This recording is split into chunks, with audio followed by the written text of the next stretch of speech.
everybody.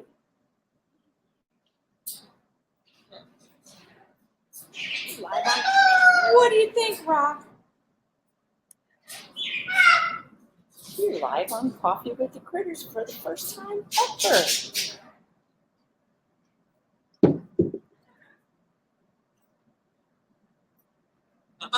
Yeah. What do you think? He's checking himself out. Hey, Susie. Hey, Chris. What do you think? Rico's like, I'm your co-host. What's that? What's you?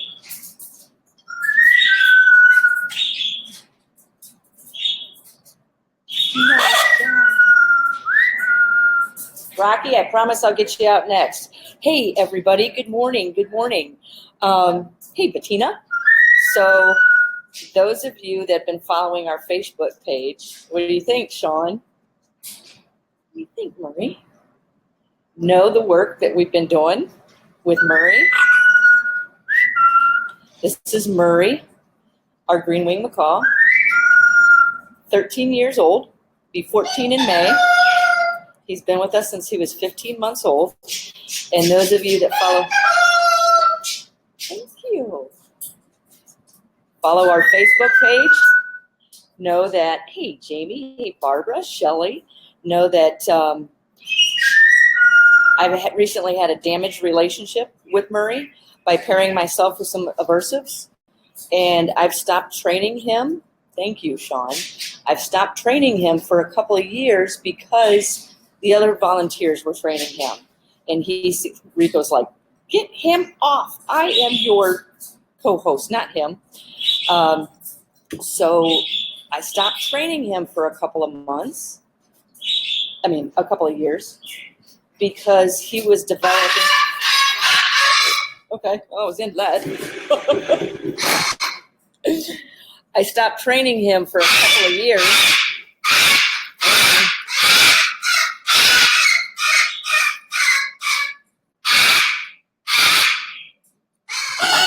I stopped training him for a couple of years because, let me get Rico some attention.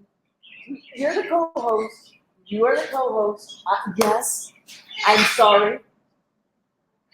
I stopped training Murray for a couple of years because he was comfortable. You're going to hear Snow starting to bark. Come down here, please. You want to come down here? Because he was developing relationships with the other volunteers, and I thought as long as he's happy, I'm happy. Well, good morning, Crystal. Crystal, you have to watch the replay because how I started it. As long as he's happy, I'm happy. And what was happening is by me not training Murray anymore,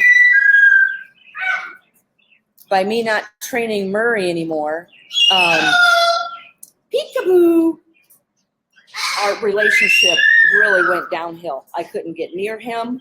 I couldn't get in it was hard for me to get in his cage. What? It was hard for me to get in his cage. And the thing that hurt the worst is that he just didn't want anything to do with me. Shelley says, hey, watch this. I can show things like this. Shelley says, what a totally different interaction from when I was there. Tell Rico Clep. Peekaboo. So Shelley was recently here for a workshop in October, and I couldn't get near Murray. So what we've been showing in the Parrot Project over the past month is the work that I've been doing with Murray. As you can tell, I had him on a perch. I did not have him on my arm. There's a reason for that. We're not there in our training yet. I'm afraid if I put him on my arm, he would bite me. So I always tell people, if you're not sure if you're going to get bit or not, don't do it. Don't put yourself in that situation, and don't put your animal in that situation. Because once the animal already gets the desired consequence, it's already learned it. Right, Rico? He's like, hey, I'm on the big screen. So do you guys like this format? Rocky. So before we get, anyways, I'm able to sit here, get Murray out of his enclosure now.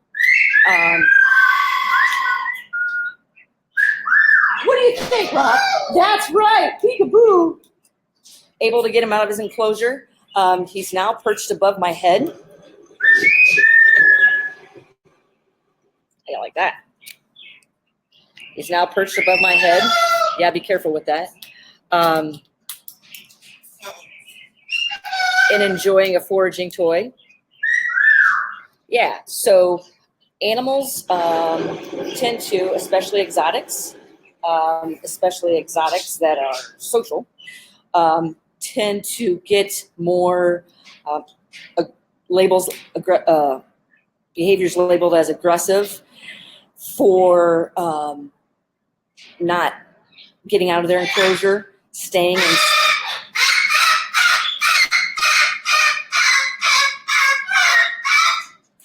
in stagnant environments, meaning the environments don't change.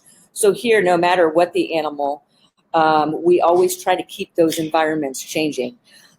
So somebody, Judy, says, my first time tuning in, love it. Hey, good to have you, Judy.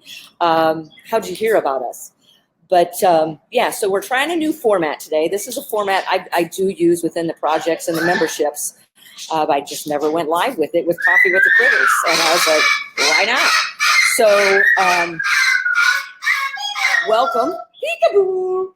Lots of training happening here today. So if your animal can see, hear, or smell you, or feel you, you're training it. The key question is, what are you training? Right, Quincy?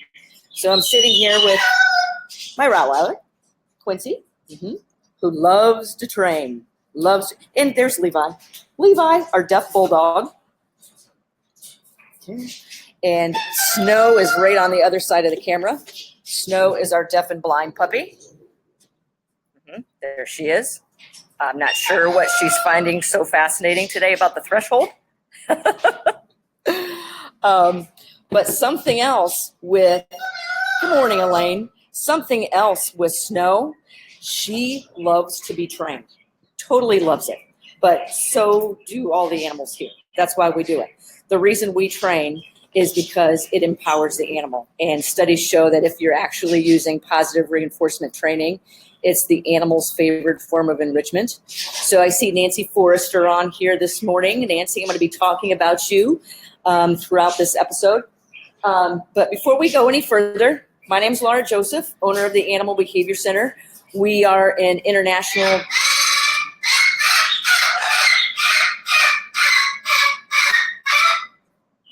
Thank you. That's my other co-host, Suki. Owner of the Animal Behavior Center. It's like all these little funky things I can do. I've just never worked with all this before. So I'm like trying to really pay attention, which if you guys, hey, Julie, if you guys follow us, sometimes that can be a little hard for me to do, especially with all these animals. My name is Lara Joseph, owner of the Animal Behavior Center. We're an international educational center teaching people through our online live streams how to work with animals using a positive reinforcement training and applied behavior analysis. So Judy says, found you online looking in to learn more about positive reinforcement training with my Conyer and Linny's. Well, welcome. You've come to the right place, Judy. That is my co-host, Suki, that you guys hear every morning. There she is, right there. Touch. Good. So yeah, Nancy Forrester's on here this morning. We're going to be talking a little bit about her because you guys are going to see a lot coming up in the very near future over the next 2 weeks about Nancy Forrester. So how did squirrel. How did everybody, hey Chanel, Colleen, how did everybody do through getting through the holiday? Well, the holiday. You're probably still going through it. Thanksgiving. I just wrote our latest email newsletter on the top 5 behaviors, undesired behaviors reinforced over the holidays. Did anybody read that? There are many, and the holidays can be very stressful for me because we have all these animals here at the center, and my house resides about 20 feet off that side of the wall, and that's on purpose. And we have these people, watch out, Snow, there's a wall there.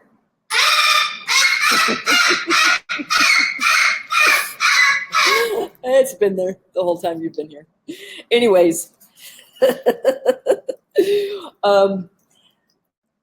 the holidays can be a stressful time for me because we have all those animals and people want to see them.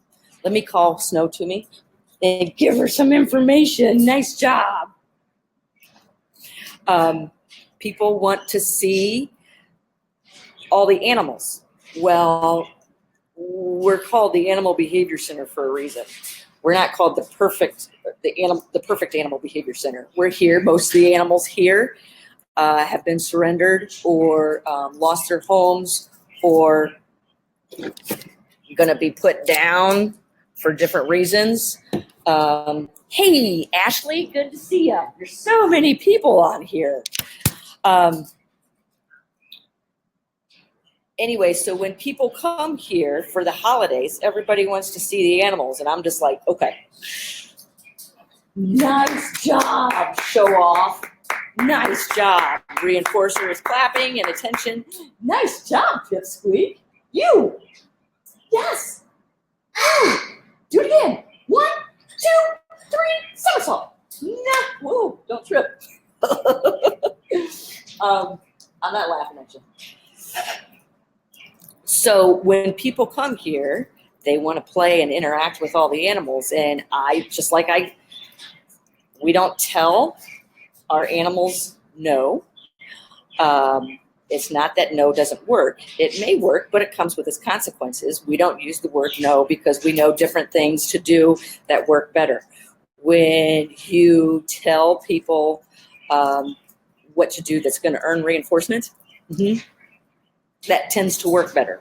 So that's what we do. So when the people come over, I don't say, don't do this, don't do that, don't do this. I say, like we had some people in last night for the holidays, and I said,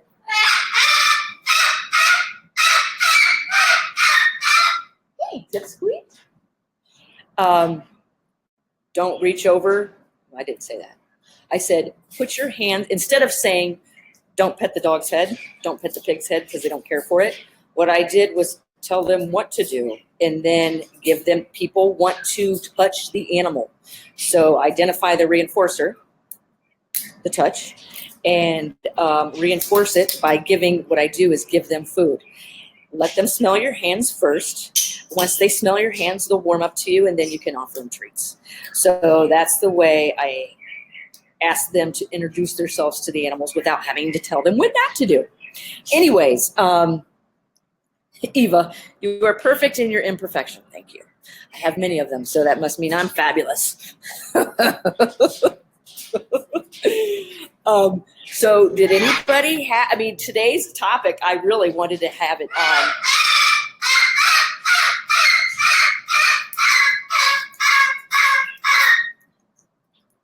Thank you. I really wanted to have it on. Hi, Coco. Problems you have over the holidays. So if you haven't checked out our newsletter, I think, Crystal, our social media director, put it up there. You can find where we can find our most recent newsletter.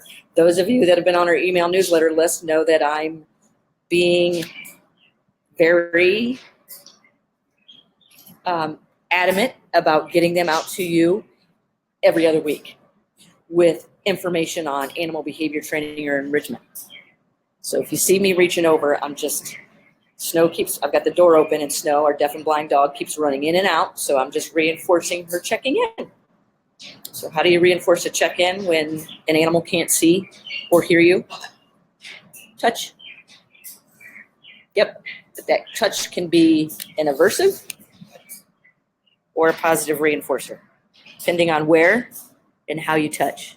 So you guys have seen me do this before in the past. Just reinforcing Levi, our deaf dog, for sitting next to me. Yeah, he's a good boy. Nice job. Your methods work on my human kids too. Absolutely they do. Hang on, got to get Rico in this picture. Absolutely they do. So the work that we study here, applied behavior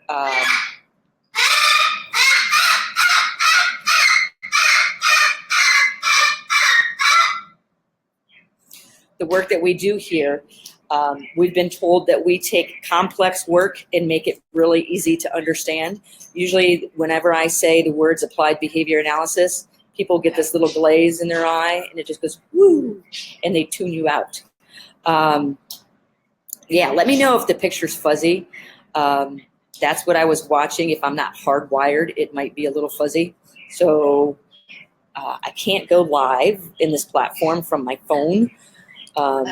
So maybe I just do it hardwired, but that restricts me. And I have a problem with restrictions. So using applied behavior analysis is using environmental events to control behavior.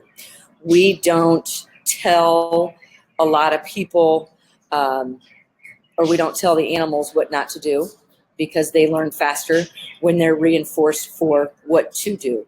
Hey, Steve, good to have you. Good to have you, you and Julie. So today's topic, in the honors of this Tuesday, which is Giving Tuesday, we're going to talk about the importance of work through volunteering. I volunteer so many hours every week. I still do. And I do that on purpose because I love what I do. Most people feel good when they volunteer their work.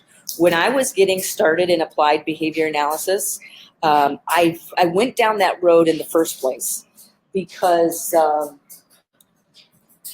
traditional methods, training methods of using force and coercion with animals wasn't working with exotics. So there goes my co-host. That's what made me search for more. You gonna do it?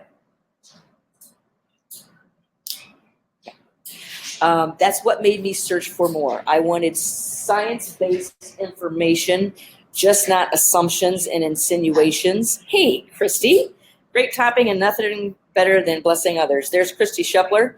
Those of you in the Parrot Project, we did a live stream from her place last week. I believe it was a week ago this past Tuesday. There goes Snow. She's going to start barking because my power cord is on the floor. I got to show you this. She doesn't understand why my power cord is sitting here. Okay, she's not going to do it anymore. Anyways,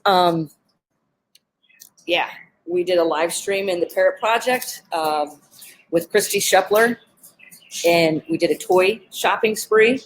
And we've got some upcoming work on how to make toys. And Christy's given everybody in the Parrot Project a certain percentage off the purchases. So thank you, Christy. She's with Noah's Ark and Novelty.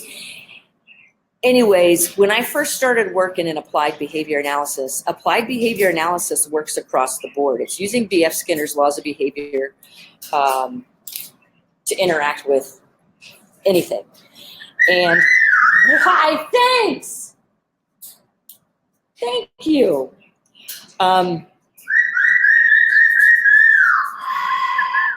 Because like I said,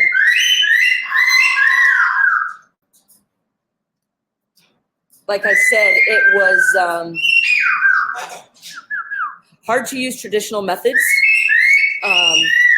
with exotic animals. And so I started peekaboo volunteering my time.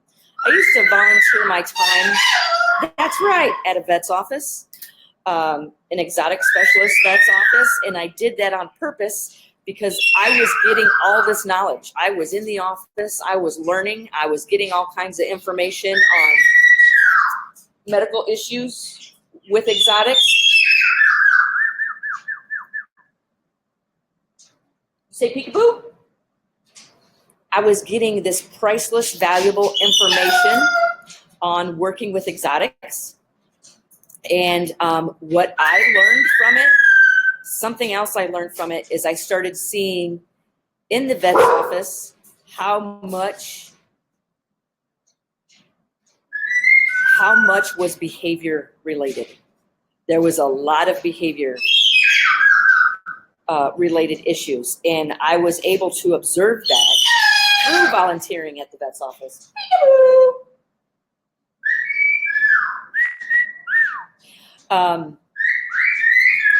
So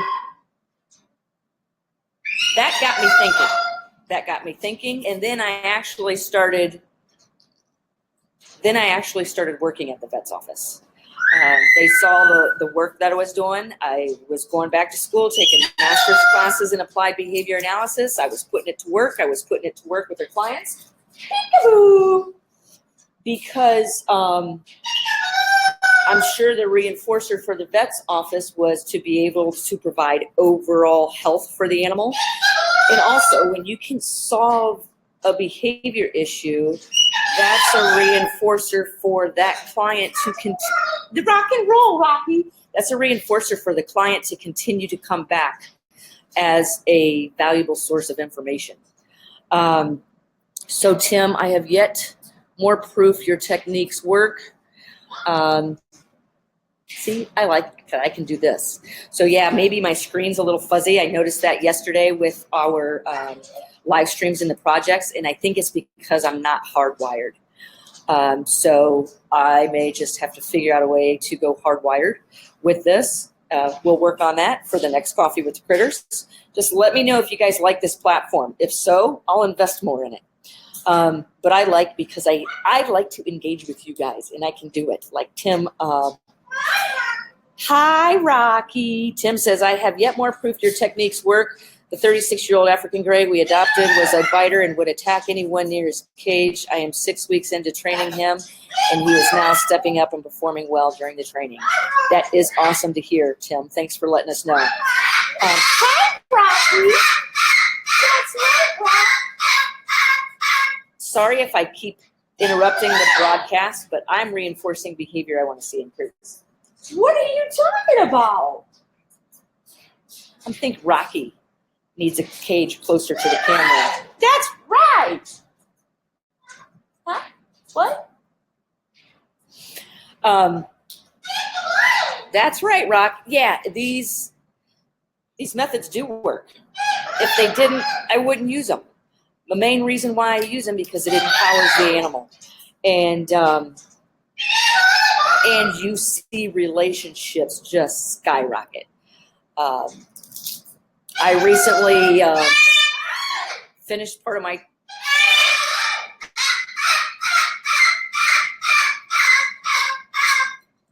Dr. Jason Crean asked me to teach co-lecture his college course on zoo genetics. I just finished my part of the teaching this past week. And one of the zoo students, hi, Rob. One of the zoo students, I had asked everybody, hi. I'm not going to, that's right, Rob. Hi, Rocky.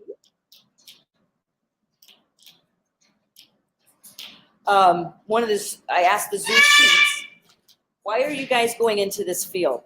And they said, because they want to get closer, have stronger relationships with animals. And I said, and you will want to seriously look into training, because you're training those animals. Rocky? What, Rocky? You're training those animals, whether you realize it or not. I'm trying to get Rico back on the screen. There we go. Whether you realize it or not. I'm going to redirect some behavior back here, but I can't do it yet. I can't go over and reinforce because I may be reinforcing that scream of KOs. I don't want to say his name because that could be the reinforcer. Or it could reinforce it. Hi, nice job.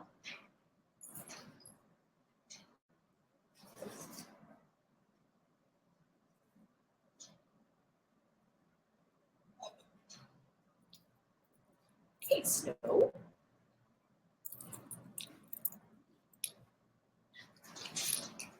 So anyways, Eva says, I like that. I can pull this up. Aside from volunteering for rescues and other bird organization, my husband and I use our own flock to demonstrate, to do programs at facilities like classrooms. Yeah, and that's fabulous. I used to do that. I don't do that much anymore. I will do for particular large events. Hi. Like I just took Cello, our roller pigeon, and Levi, our deaf dog, to Columbus, to the Ohio Wildlife Rehabilitators Association, and had them all weekend in my presentation, and it was fabulous socialization for the animal, for both animals. Fabulous. And anyways, this zoo student said he wanted to increase his relationship with the animals. And I said, then you will want to seriously look at training. Hi, guys. There's many different organizations you can volunteer for. I don't want to say I used to, because I still do. Let me throw up the link. There we go. When I started taking my master's classes in applied behavior analysis, I volunteered at Nature's Nursery. Hi, Rocky. Good job, Coco. I started volunteering at Nature's Nursery, a wildlife rehabilitation center. And we have two of their animals here, Wildebeest, the turkey vulture, and Jefferson, the kestrel. I volunteer my time still continuing to train those animals. That's right, Rock. I see you. Rocky really likes it when you make eye contact. I'm looking at you. I see you. When I used to volunteer out at Nature's Nursery, and I'm putting up their websites in honor of Giving Tuesday, this coming Tuesday, I used to volunteer out there at Peekaboo at least 5 days a week. That was a 40-minute drive one way. And I would go out there and train their animals 5 to 6. Always behavior happening. 5 to 6 days a week. Rocky is a riot. What are you talking about? What? At least we're not getting that conversation we had last Coffee with the Critters. But I want to make an important point here. If you really want to put your behavior modification and training techniques to work, I can't tell you how beneficial it is to train at a wildlife rehabilitation center.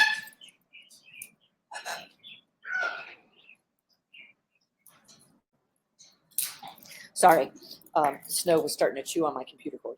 See, we have behavior issues here. What are you thinking, Rock?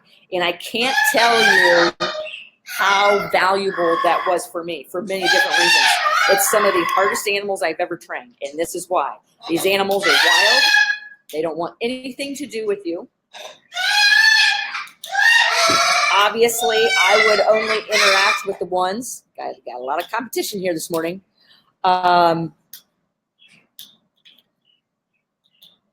I would only interact with the ones that were unreleasable.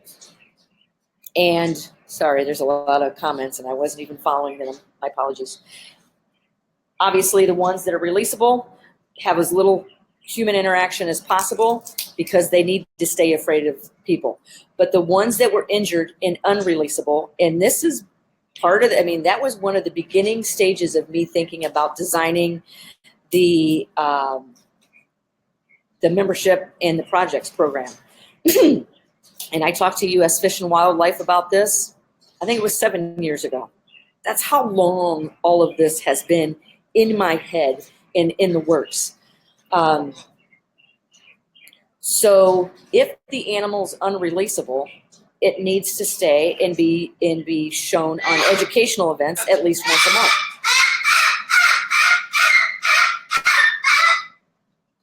And I would see some of these animals being taken on educational events, and I was like, wow, that animal's so stressed. But most people don't recognize the signs of stress, which was the topic of our last newsletter this past Friday.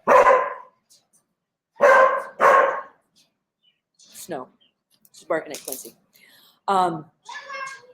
Most people don't recognize those signs of stress. And sometimes with some of these wild animals, I didn't recognize the signs of stress either. I've got a pigeon ready to fly in here. Rock and roll! But I did once I started training them. Then I started understanding body language. Hang on. It's time for me to shut the door. We're going to have a pigeon on my head. Sorry, Joe. Maybe next live stream.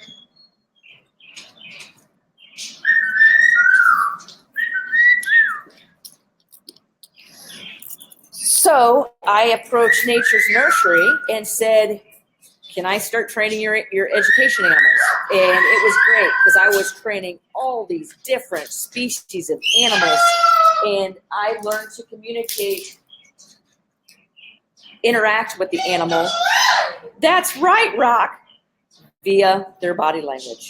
So I started learning about their body language.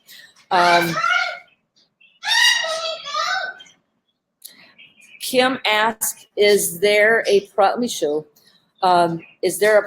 that incorporates both exotic and wild birds? I volunteer at a raptor rehab. Yeah, Kim, you might want to take a look at our level 2 membership.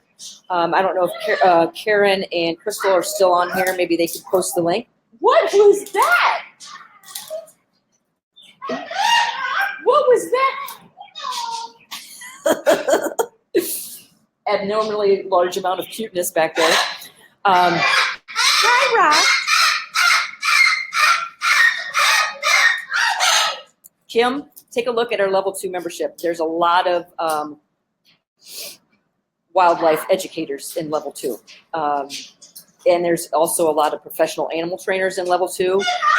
Some zoo trainers in there. I think there's a BCBA in there, board certified behavior analyst. There is a psychologist in there.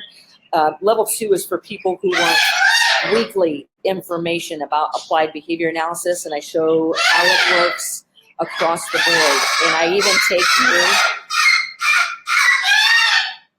zoo training with me.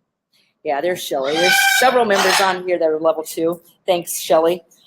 She just said level 2 rocks. Thank you very much. Okay, let me find out how to turn this. Okay, there we go. So volunteering at a wildlife rehab center was one of the best things, and I still volunteer for them. And I have a really good working relationship with them. Like I said, I have their kestrel in the other room, and I have, thanks, Jennifer. Didn't know you were in here, Jennifer. Yes, Zoo Day, it's coming, Nicole, it's coming. I promise. It's just the holidays is starting to interfere with some of my zoo work. Darn it. But I should be back out there within the next 2 weeks. And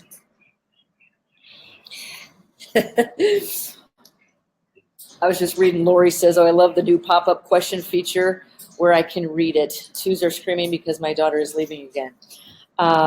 Quaddies, yes. Hats in level 2 as well. Hopefully we have a couple of quaddies getting ready to come in.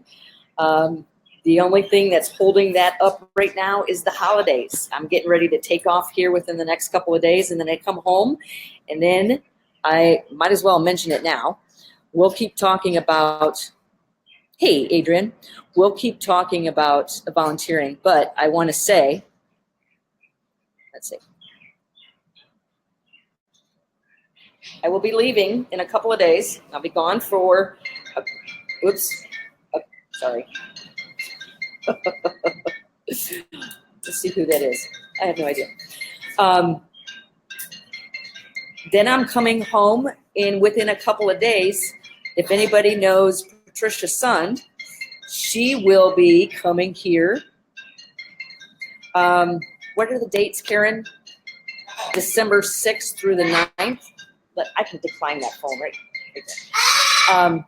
December 6th through the 9th. Those of you that don't know Patricia Sund, you need to know her. She's hilarious. And when we get together, we'll probably get arrested. But we'll have fun doing it. And Crystal and Karen, if you guys remind me, we need to repost that video of me and Patricia doing the live stream in the taxi cab in Seattle in July. Let's get that up there on the Animal Behavior Center's Facebook page.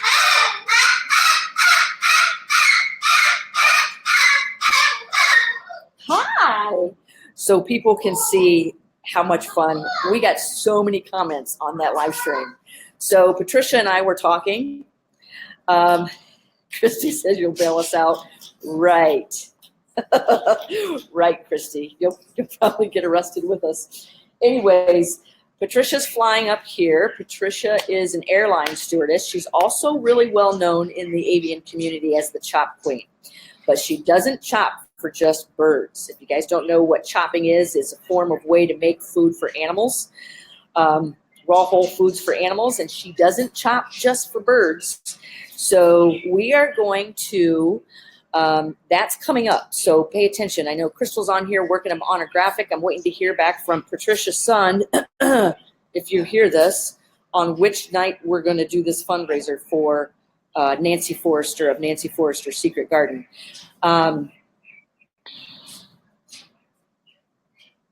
So we are going to be doing a live stream either December 7th or 8th. That would be a Thursday or Friday night.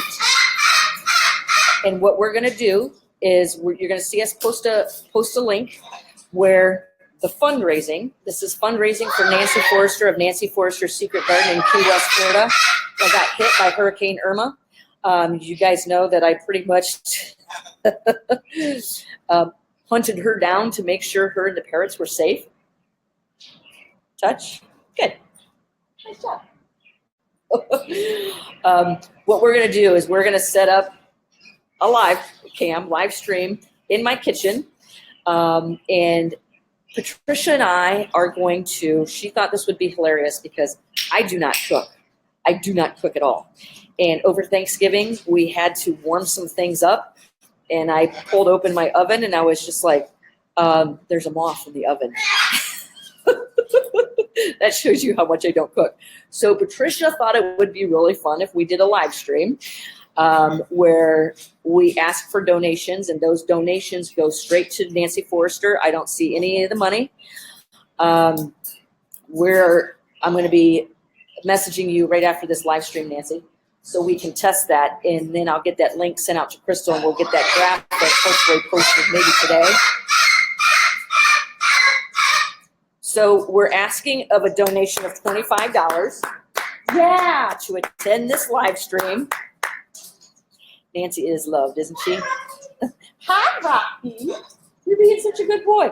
We're asking for a donation of $25, and we tried to keep it minimal. Hi, guys. Where everybody can afford. And then what Patricia Sund and I are going to do is invite you, those that make the donations, we're going to invite you into a private Facebook group. We're very excited about it. Nice job, Rico. Rocky, that is so cute. I don't know where you came up with that, but where Patricia Sund and I will go live, and we're going to let her talk about chop. She thought it would be really funny if I did some of the chopping. We're going to pour a couple of glasses of wine, and we're just going to have a blast and interact with those of you that attend the fundraiser for that $25 donation. And it goes to Nancy Forrester. If you don't know who Nancy Forrester is, you can find her online at nancyforrester.com, Nancy Forrester Secret Garden in Key West, Florida.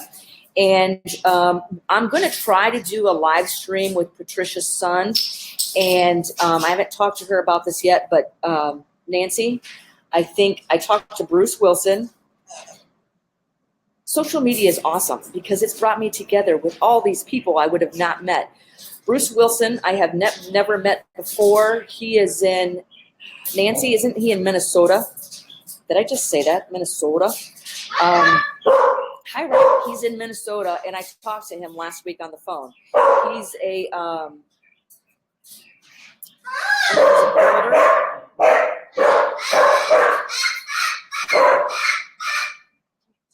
builder.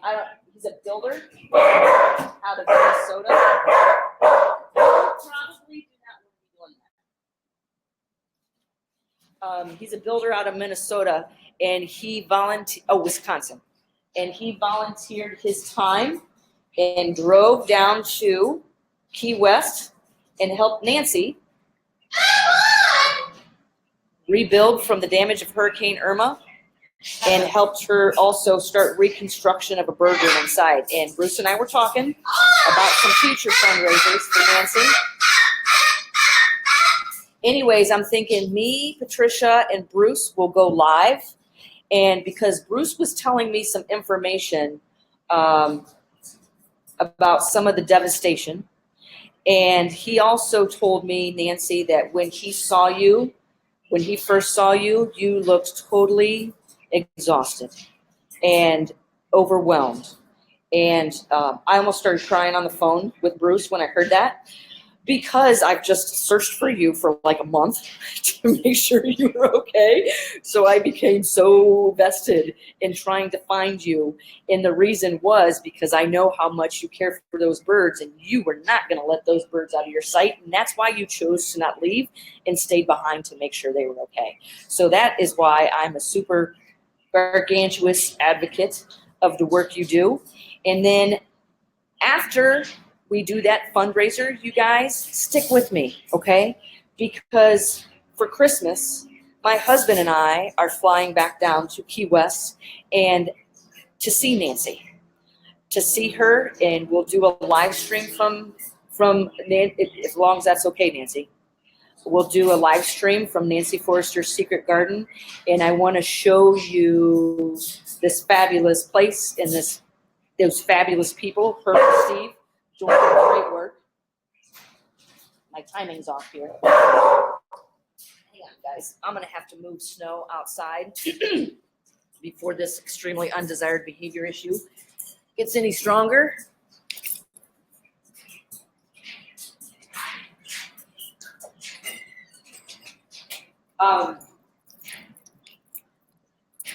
My timing's off in trying to capture the behavior, so before it gets any stronger, I just need to prevent it from happening. Because once the animal learns it, it's already learned it gets a consequence. Right, Rico? I'm sure you had nothing to do with reinforcing. What? You had nothing to do with reinforcing that, did you? He's like, never.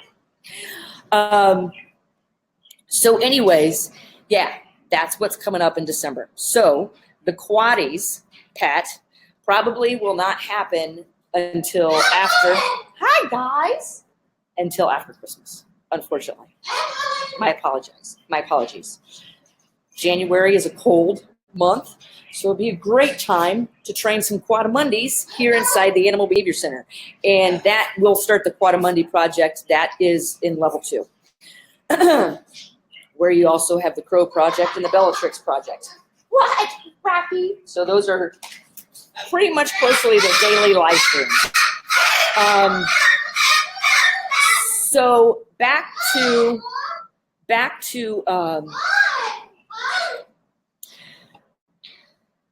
I'm just reading what Nancy just said. She says, hi Rocky, when you have a blast doing the fundraiser and the cops come to arrest you, feed chop to the cops. We'll see if that works. Let's see if that works. Anyways, some other organizations that I volunteer for are, you guys know I'm a huge promoter of Deaf Dogs Rocks, because hence Levi and Snow here. Levi is our deaf bulldog, and he acts like he heard me, but he didn't. Let's see, where are you? Right there. That's right. He's our deaf bulldog, as you guys know, where he was going to be put down at 11 weeks old because he was deaf. Training deaf dogs is not hard.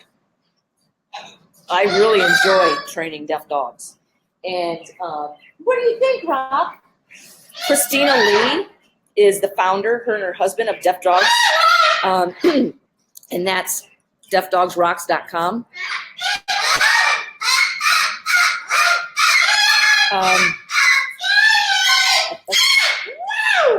It's going to get loud here, guys. Sorry. Bear with me. Nice job. I love it when I'm proven wrong in situations like that. I'm cool with that. Okay. deafdogsrocks.com. That's Christina Lee. We do a lot of fundraisers here. We got to figure out how to do some live fundraisers for her here. Look who's here. Sorry for this interruption, but I need to reinforce him coming. Watch it, Levi. Watch it. Ooh, you just missed. How you doing? So there was a time interacting with Murray that I couldn't even give him a pine nut. What do you think about that? So read that body language. Hey, Vicky. Hi, guys. Those of you in the Parrot Project know that we're talking about being able to read body language. Yeah. Let's see. So why do you target train? I'm just going to ask a simple target. Touch. Good. Because it's a great line of communication with the animal. Rocky. Touch. Good. I don't know why my fingernail file keeps disappearing from my treat bag. This.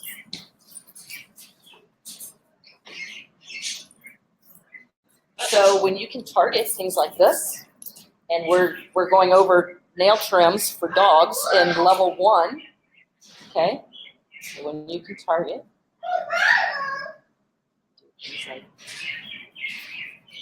good, file nails. And that's how we do voluntary hoof trims of the giraffe. It's a foot target. So I'm carefully reading body. I have not trimmed Murray's nails in a long time, myself. Good. Murray does not like vibrations on his feet. Murray has a history of issues with his feet since I brought him home.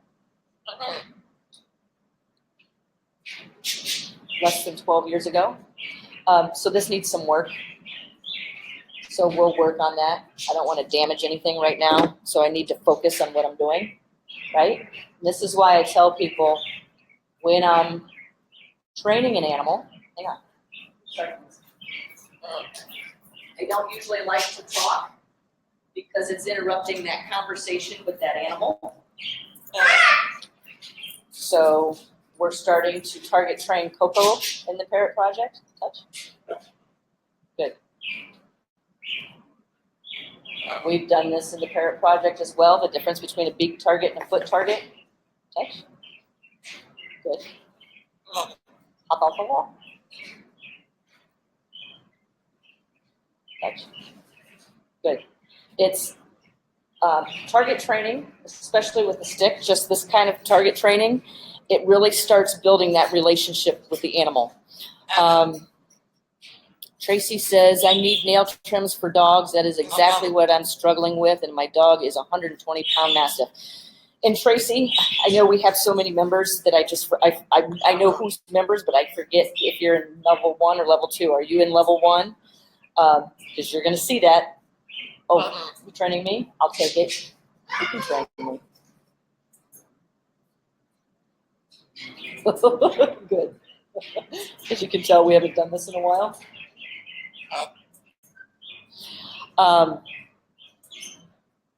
Hey, there's Vicky. Let me see. Here's Vicky Ronchetti. I'm highlighting your comment, Vicky, because you guys are going to see Vicky Ronchetti here pretty soon. Let me give Vicky a kiss. There's a kiss for Vicky. Vicky Ronchetti is a professional dog trainer and parrot trainer out of California, Braveheart Dog and Bird Training, right, Rico? And Vicky has been here for a day with the trainer, and Vicki has since become a good friend of mine. You're going to see Vicki. We're going to have a live stream with Vicki Ronchetti, live stream interview here, so mark your calendars. We're also posting our Coffee with the Critters in our Facebook events page. He's done with me. In our Facebook events page. Where's Rico? I want to see Pipsqueak. There he is. Vicki Ronchetti is going to be live with us on, there she is. There's Patricia Sund. I'm going to highlight you, Patricia, because I just got done talking about our fundraiser. Me and Nancy, what makes my hair do that? Nancy Forrester and I were just sitting here talking about that. There's Patricia Sund. She will be coming up. Rock and roll, December 6th. Anarchy will start. Patricia, I'm going to start showing and bringing up that live stream of you and I in the taxi cab in Seattle, because this fundraiser is going to be a blast. Hi, good job. Hang on.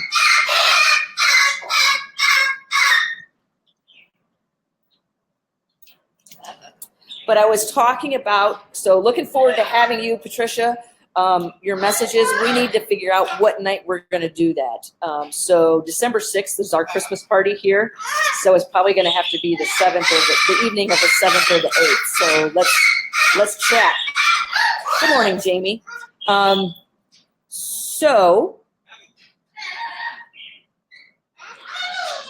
Hi. So with that being said, Vicki Ronchetti. We'll be doing a live stream with Vicki Ronchetti on December 10th here on Coffee with the Critters. Hi, Rico. I wanted to mention a couple other things. So we showed Nancy Forrester. There's her website for there's her website, Deaf Dogs Rocks. I'm doing this in honor for Giving Tuesday.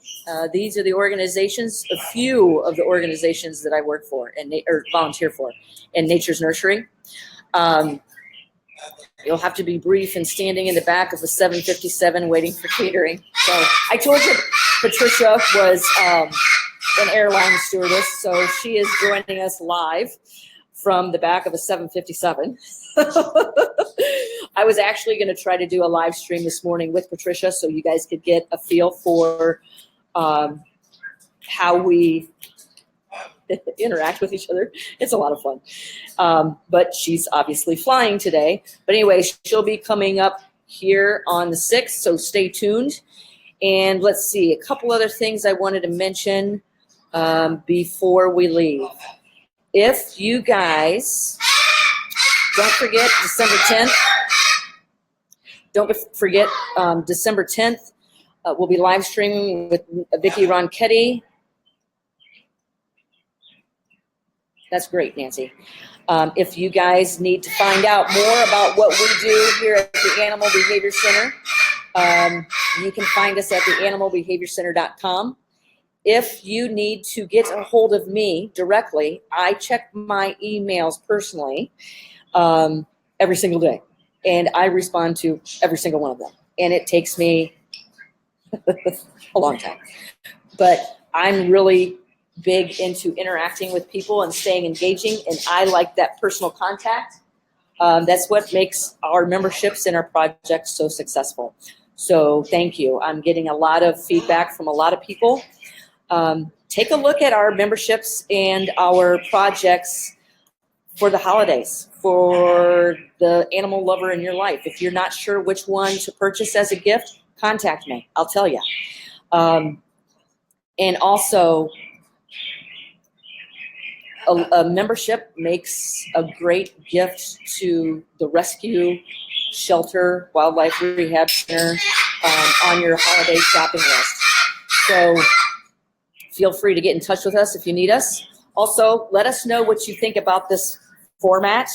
I'm going to try to hardwire the next time and see if that makes a difference.